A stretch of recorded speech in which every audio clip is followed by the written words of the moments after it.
তো? তুমি এত ভীতু? এখন আবার ডাইনি থেকে আসবে?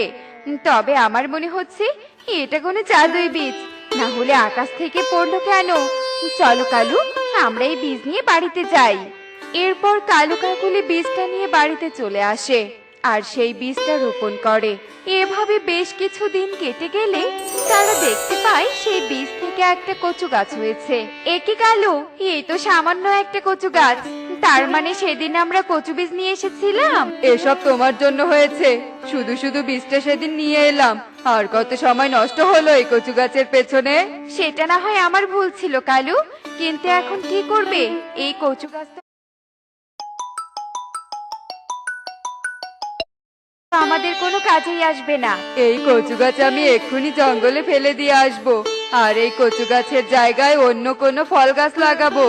কালু জঙ্গলে কচু গাছটা ফেলে দিয়ে সেখান থেকে চলে আসে। এর বেশ কিছুক্ষণ পর টোনা সেই পথ দিয়ে ভ্যানে করে